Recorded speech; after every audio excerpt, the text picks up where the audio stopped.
Dans cette étape, nous allons finaliser le rez-de-chaussée. Donc en fait, il nous manque le faux plafond et nous n'avons pas créé les portes, que ce soit les portes entre les pièces, les portes de placard et la porte d'entrée. Donc nous allons créer dans un premier temps le faux plafond du rez-de-chaussée. Donc pour cela, on va se placer sur la vue rez-de-chaussée faux plafond. Donc on peut se placer en plan d'étage rez-de-chaussée faux plafond.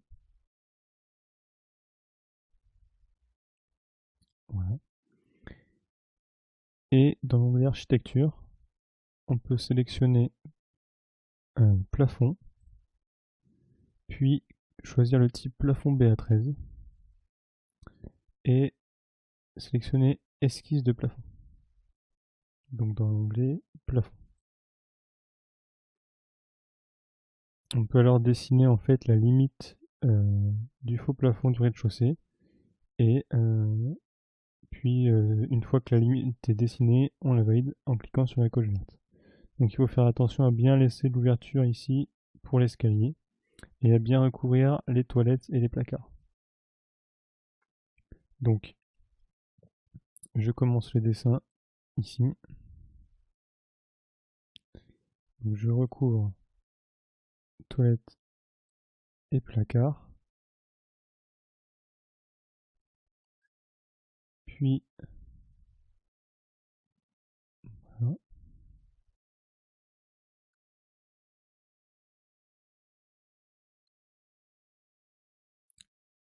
Donc je peux me passer ici à ce niveau-là pour recouvrir également les poteaux en béton armé. Puis je continue jusqu'à arriver au mur porteur. Voilà. Donc une fois arrivé à l'escalier,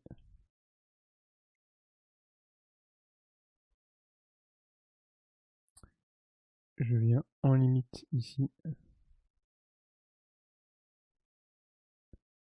de solive. Voilà, je continue en suivant les plans de référence de l'escalier jusqu'à arriver ici à l'intersection avec la limite de solive. Je remonte jusqu'à arriver à l'intersection avec le mur porteur. Je continue jusqu'à arriver ici au mur porteur 1 et je ferme l'esquisse.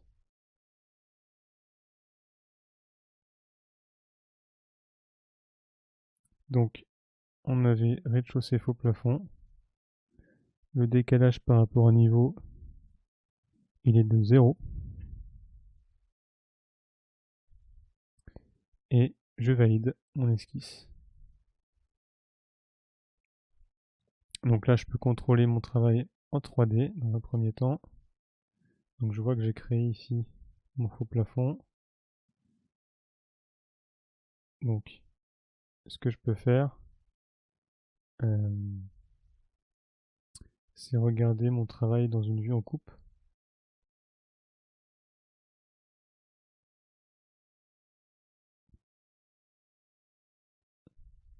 Donc je vais me placer ici en rez-de-chaussée, juste en vue en plan pour savoir où j'ai fait mes coupes. Ok, donc on va se placer ici. On va regarder dans ce sens-là. Coupe 1. Donc la coupe 1, on voit bien ici le faux plafond qui est bien au niveau rez-de-chaussée faux plafond et qui cache bien l'ensemble des poutres qu'on a et qui passe bien au-dessus des cloisons qu'on a implantées. Je vérifie en coupe 2. Je retrouve ici mon faux plafond. Parfait. Et donc dans la vue rez-de-chaussée faux plafond, je vois bien que j'ai laissé ici le passage pour monter et descendre. Donc c'est bon. Alors juste en précision, ici donc le faux plafond il flotte dans le vide. Donc on va pas intégrer les éléments de jonction du faux plafond au plancher et aux poutres. Mais dans la réalité, évidemment, le faux plafond est suspendu aux éléments de structure. Il ne flotte pas dans le vide. Voilà, donc là on a créé notre faux plafond. Et donc on peut venir intégrer les portes, donc que ce soit les portes à l'intérieur ou les portes d'entrée et portes de placard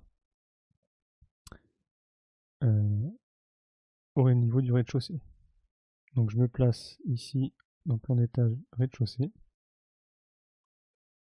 Et donc on va déjà intégrer la porte du cellier. Donc on va regarder dans les plans, ici plan de premier étage, plan rez-de-chaussée côté, la porte du cellier. Donc on voit que c'est une porte qui fait 90 de largeur et 2,15 m de hauteur et qui est située à 48 cm du nu inférieur du mur C. Donc dans Revit, on va aller dans Insérer, Charger la famille. Et donc vous allez aller dans Porte, dans Entrée, avec angle d'ouverture, et sélectionner Entrée avec angle d'ouverture et Ouvrir. Si jamais cette librairie n'existe pas sur votre distribution de Revit, vous pouvez, dans le dossier X22 ici 60 et dans Activité 1, Ressources, Famille Revit, aller dans Porte et vous retrouvez ici Entrée avec angle d'ouverture et vous pouvez l'ouvrir.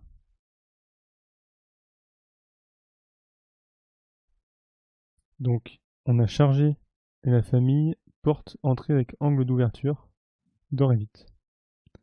Donc maintenant, dans Architecture, Porte, vous avez Entrée avec angle d'ouverture qui se charge. Et donc, on vérifie que la hauteur d'appui est bien à 0. Et on peut placer la porte d'entrée au niveau du cellier. Donc, d'après le plan, on a une ouverture vers l'intérieur de la pièce. Donc, je place ma porte de façon à ce que ce soit le cas. Voilà. Donc là, on a implanté notre porte. Et maintenant, on va définir donc sa position.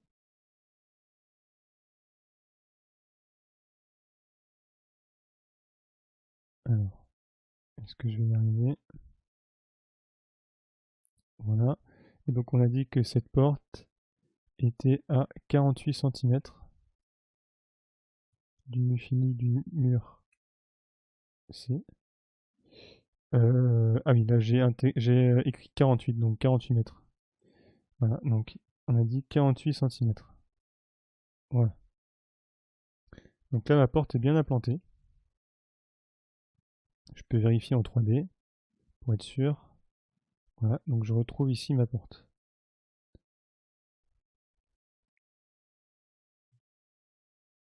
Donc maintenant que ma porte de cellier est implantée, je vais pouvoir intégrer les portes intérieures. Donc dans l'onglet Architecture, je peux sélectionner ici Porte et choisir Porte intérieure simple PP 073 204. Et donc je vais pouvoir placer les portes conformément au plan. Donc on vérifie dans le plan. Donc on a une porte à ce niveau et une porte à ce niveau pour ce qui est des portes intérieures battantes. Donc je positionne une porte ici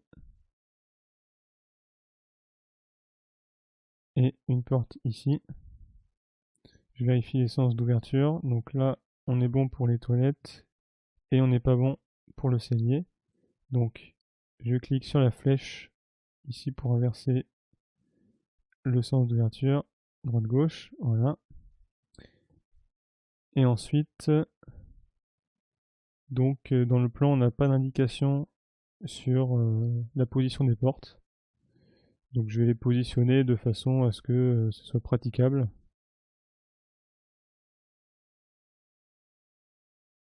Voilà, je vais la mettre comme ceci.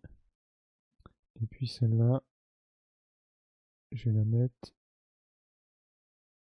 comme ça. Voilà. Et donc pour les portes de placard, donc là, je vais choisir le type placard coulissant de panneaux. Donc voilà. Donc là, j'ai pas les portes de placard qui sont chargées. Donc je vais aller dans charger la famille. Toujours. Donc porte, placard, placard coulissant de 2 panneaux, ouvrir. Hauteur d'appui 0. Et donc je vais placer mes portes de placard donc conformément au plan. Donc il y en a une au niveau du dégagement cellier ici et une au niveau de l'entrée. Donc je place celle au niveau du dégagement cellier et celle au niveau de l'entrée. Voilà. Donc là, j'ai placé mes portes intérieures. Donc je peux vérifier. Donc pour contrôler notre travail, on peut se placer en vue 3D. Et ici, on voit pas très bien du fait de la présence du premier étage. Donc ce qu'on peut faire dans les propriétés de la vue 3D, c'est aller ici dans la partie étendue, sélectionner ici la case zone de coupe appliquée. Et donc on a ici une zone qui se dessine autour de notre élément. Et si on fait bouger les plans de la zone, on vient définir une coupe 3D pour nous permettre de mieux voir en fait l'intérieur de notre modèle. Donc là, on peut effectivement contrôler qu'on a bien positionné la porte des toilettes, les portes des placards, la porte du cellier intérieur et la porte extérieure du cellier. Donc là, pour l'instant, notre travail est bon pour ce qui est des portes. Et donc j'enlève la zone de coupe, appliquée. Et donc il ne reste plus qu'à intégrer une porte d'entrée. Donc les portes d'entrée qui sont fournies de base par Revit ne sont pas transcendantes. Et donc je vous propose en fait d'aller donc sur internet, sur le site cadblocksfree.com où on peut en fait venir télécharger des modèles 3D de Revit gratuitement. Donc il suffit ici d'aller dans l'onglet Free 3D CAD Model. Et donc moi ce que j'ai choisi c'est de chercher les modèles de porte donc extérieur au format RFA qui est le format géré par Revit. Donc là je vais choisir cette porte qui me paraît intéressante.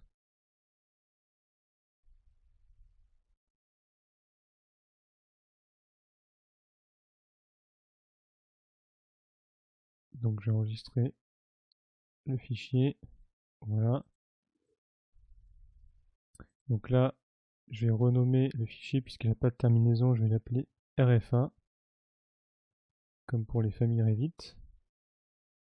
Je vais le renommer en l'appelant tout simplement DOR, RFA, et je vais mettre le fichier dans mes documents. Voilà. Et donc je vais ouvrir ce fichier avec Revit.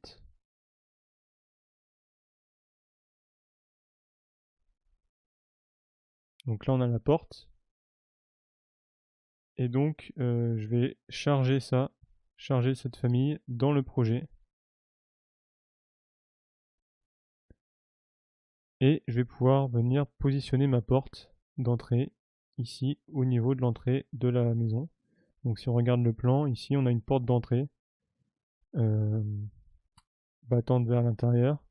Donc là on va essayer de reproduire ce schéma avec cette porte qu'on vient de télécharger.